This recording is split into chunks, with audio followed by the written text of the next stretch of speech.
5 in 5. Gentleman Club versus District 9. ClanBase EuroCup 26.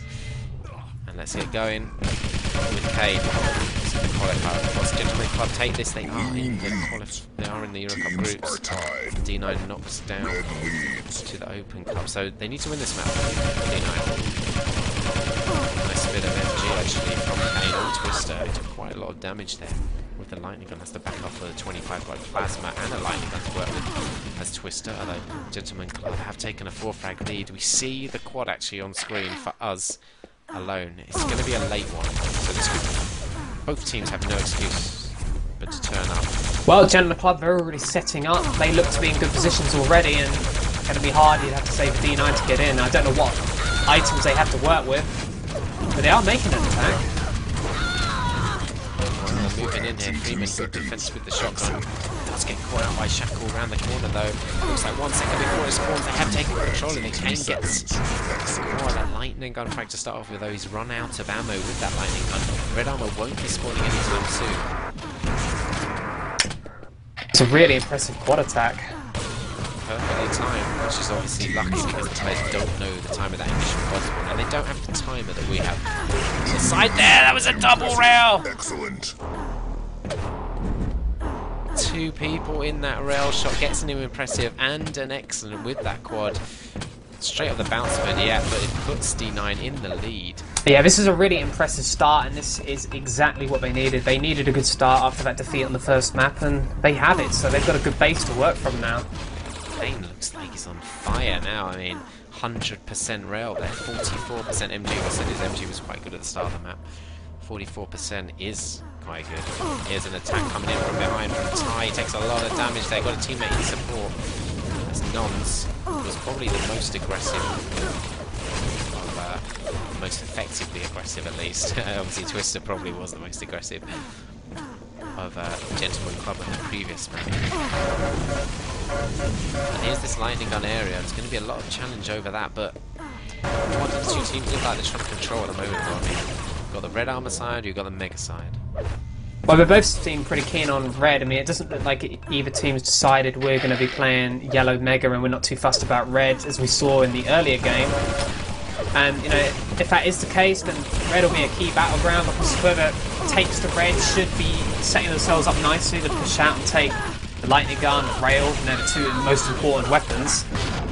But at the moment, it looks pretty even when it comes to fighting over the red. 10 seconds to go until this squad moving in now. Everybody's kind of last minute on this one. They lost a little bit of track on the time there. A lot of fighting going on. Freeman almost secures it again. Shackle's going to grab this squad. He's going to go down though. Nons at a ranged machine gun eliminates him. A very close fight. As I say, neither team was really there early with a good setup, so quite a scrappy quad that time. This is more the case when one team doesn't have a lock on either area. So, for example, you might expect to be controlling the red. You might get a couple of reds before you go. So the quad, but because they were both fighting over the red, I think they completely lost track of when actually quad would be up. Well, not completely, but by the time they should have set it up already, they were all just going, you know, 10 seconds before, rush it last second, and you're going to get a quad eliminated pretty quick, and neither team going to get a big advantage out of a setup there. A good raiding by Nons there as well. You know, this is a position we often see, you know, very well utilised by top players. A good railer will hit so many shots from that position he was using. He switched away as well, not to give away his rail. It was pretty unfortunate the rail had just spawned though, although it was quickly. Gentleman Club is starting to get a better grip on this red now as well. That's now 6 they've taken to the 3 of District 9. That's what they want to keep doing with those reds. He's moving out like Freeman's trying to do, although he had a very bad deal of that fight against Scintilla. Did not come out well off on that one, even though he got the frag. He lost everything he pretty much had. And really, you want to use that red, which is just spawning then, to move out to the lightning gun as much as you can. Pressure that upper area. Right, 25 seconds before quad. You want to start moving people there at least now. You can get 2 key frags there, Freeman. 2 players from D9 who had weapons. He's even in a 3rd, in fact. That's a very important series of kills there by Freeman. That could secure them the quad. It should do. I'd be surprised if D9 try and attack in. I mean, there's only 2 actual Gentleman Club players there though, momentarily. There you go, Ty was stacked up. He picked up probably the last red before, dropped a lightning gun as well. Chris just couldn't really do much more than try and hit a couple shots. Drops down for that LG ammo. It's a frag en route as well. Centilina's going to be quite on go down, but he's in a dangerous position here. Could take a lot of damage. Does have team support though. That's key. 4 frags on this run. That's a nice frags to get. Looks like they've been pushed out of red though, so it hasn't really worked out perfectly. Yeah, but it was a bit strange all of a sudden to see all of his teammates, you know, next to him. I don't know what happened to them at red, that they ended up right by the quad.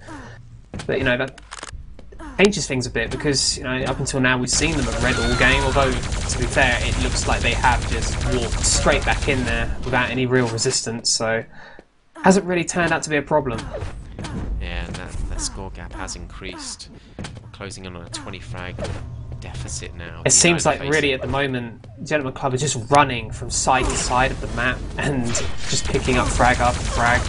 That's exactly the situation you want to get into on any map. Following Nons at the moment, who's down in this rail basement area. I was trying to follow this D9 player but just died pretty quickly. Yeah, things are going very badly at the moment for D9. I mean, look at the score all of a sudden. We had a close game until, what, less than a minute ago? Yeah, a minute ago. I mean, it's suddenly turned around, hasn't it? And all of D9 in negative net. I mean, Centillia minus 15. I mean, they are in serious trouble, man. We're about to hit a 30 frag difference. I mean, wasn't the game tied, like, before the previous quad? Yeah, it was. So things did not go well at all. I think the challenge for that quad. He threw away quite a few frags, actually. Just before the quad, 3 of them died. A couple of them went in there, that's fine. Then 4 of them died on the quad run. I mean, that's building up to a big difference already. Then they lost position. Here's Ty with this quad. 20 armor to his name. No real challenge from D9. He's going to get a red as well. I don't know necessarily why he dropped down unless he felt very safe, which obviously seems to be. Leaves the Mega for a teammate as well. This is all too easy at the moment. They're absolutely dominating the map. This is really incredible player. I couldn't expect that they can do this against D9. There you go, D9 looping up. That's more what I expect to see from D9. Teamwork and working together. I mean, often quads can be eliminated by just ganging up together against them, like they did there. Probably seen more accidents up there. They're not getting caught in the air. Centillia trying to take control of this red. What do they need to do to turn this around? Well, they're not really playing like the D9 I normally see when we stream them. Normally we associate D9 with being such a close, tight unit that are hard to break down.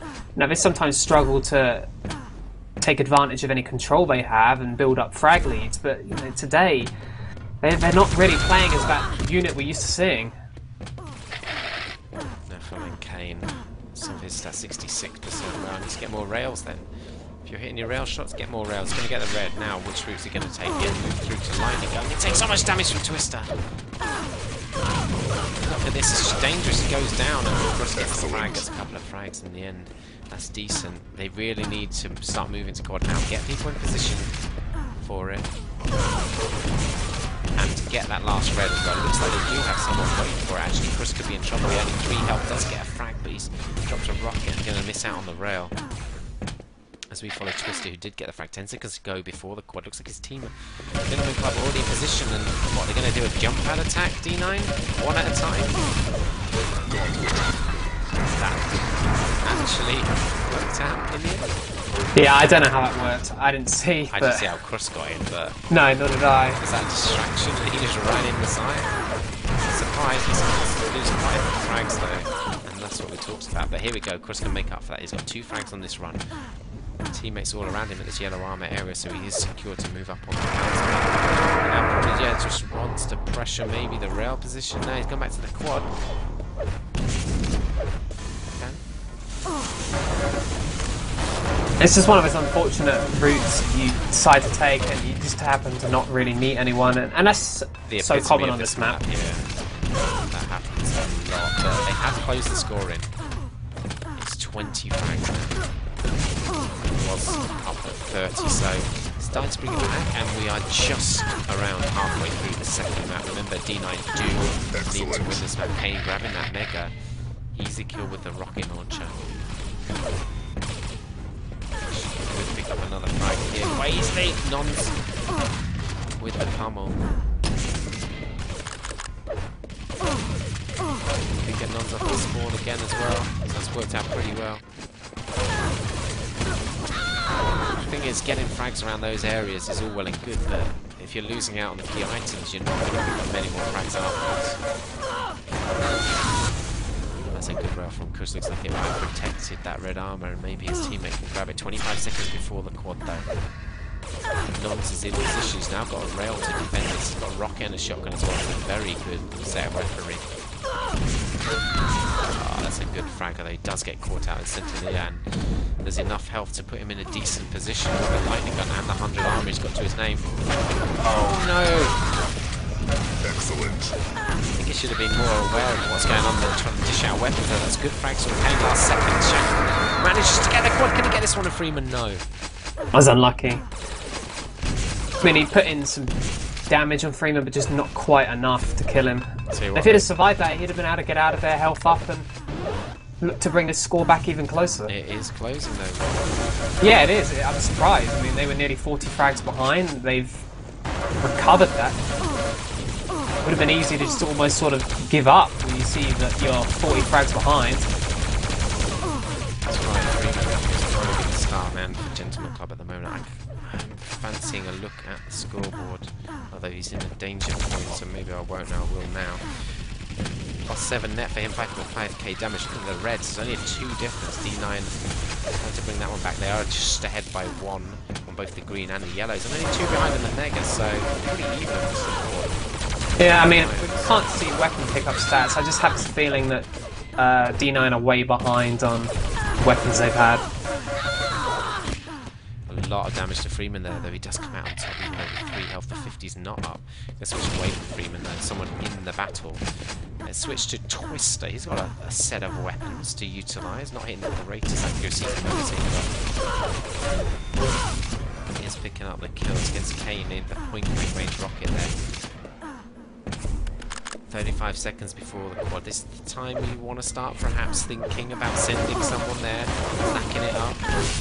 It's all a series of progression here. You send one person, maybe then another works his way 5 or 10 seconds later, and then the other 2 come in a little bit closer to the time of quad. But if you don't have anyone there, look at Shackle, one guy.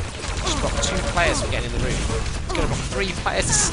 Really great play actually from Shackle. Look at that, the amount of damage he did. Got 2 frags, damaged Freeman, and he's got teammates backing him up there. That's really, really exactly how you want to play it. Yeah, that's a great layout on their defense for that quad. Exemplary play from the kind of thing that needs to come back into this game. It's too bad they dropped a few frags before that quad, but they can make this back now. Rail in the hands of Crush should have a time in that one. Now, they used to be exemplary at timing items, so for their sake, they can still do that. Freeman going down behind, he did have a weapon, so red armor will be up in a second, and Crush wants to control that. They do take that behind as well. I mean, the stats have been slowly coming back towards them in terms of the items. Crush gets caught out badly though by Ty. If you look at the Reds now, I mean, it's 1 red difference between the 2.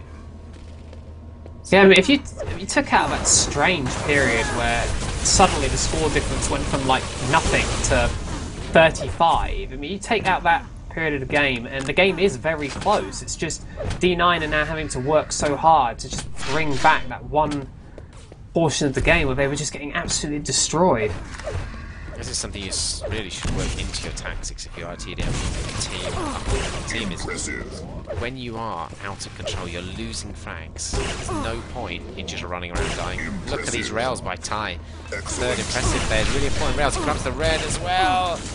Shackle, good counters with shotgun, but he's not going to come out too well from that position. 25 seconds until the next he should one. be happy though with how much damage he did to Ty. I mean, bear in mind Ty has just picked up a red armor. You wouldn't really be aware of that now. I mean, he's only got 17 of that left.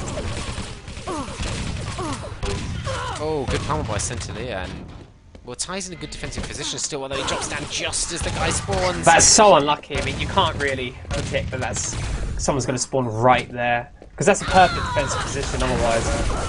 Look at this. It's a great attack by D9. So perfectly timed, and the defense wasn't so strong that time. Yeah, they've done this more than once as well. Their quad attacks have been pretty good. That is a really old school counter there. And it worked as well. It's so effective. You see those counters from time to time. They're like, when you first start learning the map, they work out these great counters for quad, and everybody then gets really worried and checks for them. And so, because the quad starts checking for them, people stop using them. And then people stop checking for them. Yeah, it's just this constant cycle. And, well, he did that, so next time D9 have the quad, they're going to be checking that position, and they won't be there.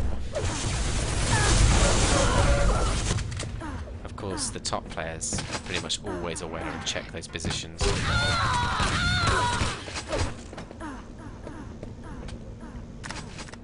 So, I mean, Gentleman Club at this point, just over 4 minutes left. Got 2 quads remaining. They're looking, I mean, they're looking good. Looking comfortable. They haven't got a guaranteed victory yet, but you know they're nearly there. To be honest, they've played very well.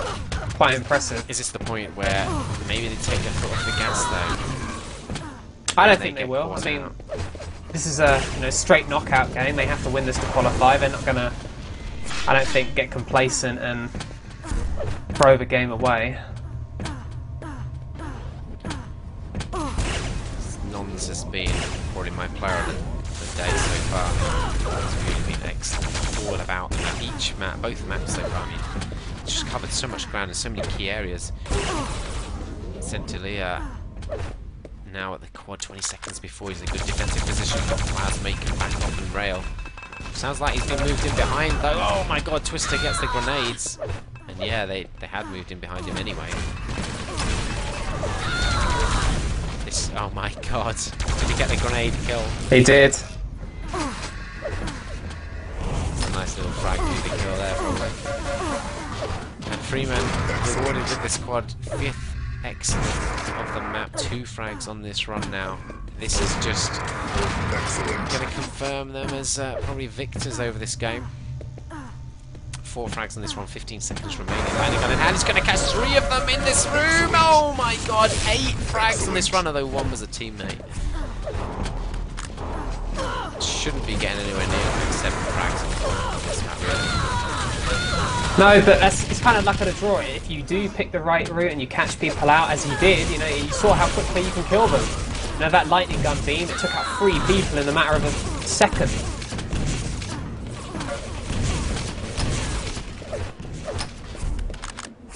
I don't think we've ever seen many quad runs on this map that are higher than that. No, not at all. And even taking away the one that was a teammate, that still left it as a 7 frag run. Are we saying that the best quad runners in the competition thus far are Gentleman Club? Yeah, easily. Of course, we're early doors yet, but... Well, when power-ups are so important, I mean, having good power-up runners, we've seen it before, top teams like 4 Kings always had dedicated power-up runners. The way they paid the power-ups was the key to their success, pretty much. Eliminate the opponent's power-up runners ASAP. When they get power-up runners, they make sure it's certain individuals who are stacked and ready to go, and then take certain routes. I mean, it makes perfect sense, doesn't it? Power-ups are that important, so you never know. Gentleman Club. Final power-up on the way, 15 seconds to go. D9 have moved into position at the moment. They'll be disappointed they're not going to qualify into the EuroCup, having played there the last few seasons. Although they've never really done that well. No, they've never really made much of an impact. They've had some, good games covered on stream, but they've never really looked like getting out of the group stage. Well, with their older style, which I wouldn't say they're playing with nowadays, they're playing a more generic style of rush about a bit more. When they play a very heavily strategic style, they were very interesting to watch. They never actually got any success from that, though. I kind of wish they still played that because it was so interesting. Well, that's the thing, though. They didn't really get any success from it, so maybe they've looked to change their style a bit. I mean, we saw them the previous season look to get in additional players into the squad as well. As you say, I mean, it's now, look, it's 20 frags again, they brought it back a little bit again. I mean, it's kind of like, apart from a couple of periods where Gentleman Club really excelled and built up a massive frag difference. I mean, if you take those periods away, D9 have probably had, on average, a higher frag count across the map. So it's those passages of play, isn't it? The key passages. When you have an advantage, take advantage of it. Yeah, and they did that amazingly well. I mean, I've not seen many teams dominate when they had control of the map to the extent that Gentleman Club did. It was very impressive, and they looked to be a decent-looking team heading into the EuroCup itself.